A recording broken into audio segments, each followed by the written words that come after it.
Ladies and gentlemen, welcome back to the channel. As y'all can tell by the title of today's video, I got an absolute banger gameplay for y'all. We're going to talk a little bit about 2K24, the news we got today. I'm super excited, and these clips right here are not the gameplay today. I just forgot to record the pregame intro for the gameplay, so this is how I'm introducing the video. But y'all know how we roll around here. We do not like to waste any time. I like to get straight to the point. All I do ask is that you guys consider dropping a like, subbing to the channel if you're new. 2K24 about to kick off. I'm trying to change my life doing this. It doesn't cost you a cent, but it does help me out a ton.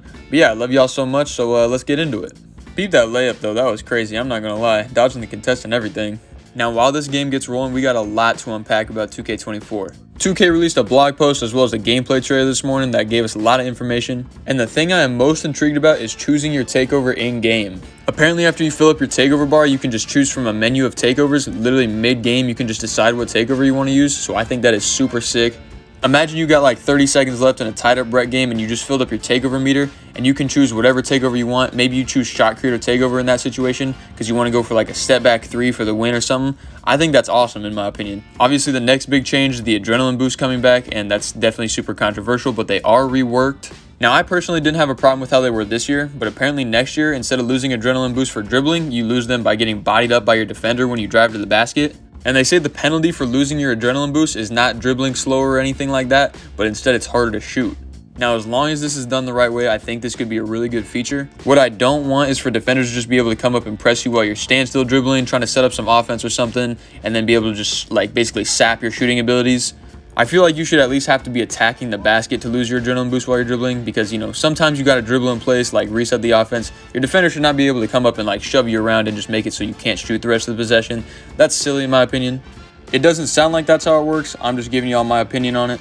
Now our next topic of discussion is defense, right on cue as I get this steal here. 2K said in their blog post that directional steals are back, which basically means that you have to actually attack the ball hand when you're going for a steal. You can't just spam X. And same thing goes for lane steals. If you're trying to jump a passing lane, you have to actually move in the direction the ball is going to get that deflection. Now, in my opinion, I think this is a great change because steals definitely have to be viable for the game to be balanced, like on offense and defense. But the last couple of years, lane steals have been super overpowered because they don't take much IQ or skill at all, so everyone can get them pretty easily as long as they have a decent rating. And this year, the RNG plugs were super overpowered as well. I think we can all agree there's not many things more annoying than when you're protecting the ball, doing everything right, and someone can just come up and spam X and take the ball from you. Like I said, steals are definitely necessary in this game. They just need to be done the right way, because when I'm holding LT and, you know, just walking the ball up the court, I definitely should not be getting plucked, especially if I have a high ball handle rating and unpluckable. The other big defensive change is the contest system. 2K said that ghost contest should be gone, which I think we can all agree is a huge W. I am tired of getting contested by people who aren't even facing me. They also said in their blog post that contesting out of position, so for example, you're trying to jump and contest from behind the shooter,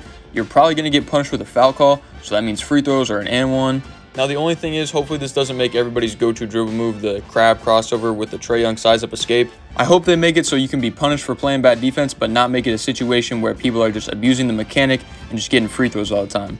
Because at the end of the day, it is just a video game, so when our player jumps, we just press Y or triangle. We don't have that much control over how they jump. So hopefully as long as we just jump from the right spots and jump from in front of the shooter, we're not racking up too many fouls. Now the last thing we need to talk about is shooting. 2K did confirm in their post that green or miss is back, and that applies for the dunk meter as well. Thankfully, I think we can all agree on that. But the green or miss is what it is. We've been adjusting to that for pretty much a year now. I have no problems with it. I think everybody else is getting used to it by now.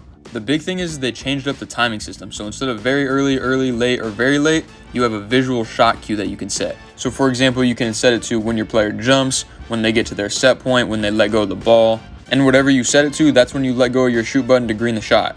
I think that's a great tool that's going to help a lot of people shoot better. Now, one final thing Mike Wang tweeted out after the post dropped was that different jump shot timings are still in the game, but there's way less of them. And your timing should only change if you're fatigued or contested. But he said you can counter this by putting together a jump shot that has high jump shot stability, meaning your timing will vary a lot less. But yeah, that last spin jumper was the dagger in their heart. They're going to get up out of here. And that's going to wrap things up for the video, y'all. I love y'all so much. I thank you guys for watching. I appreciate it so much. Like I said earlier, please consider dropping a like, subbing to the channel if you're new. Helps me out a ton. But yeah, I'll catch y'all in the next one. I love you and God bless.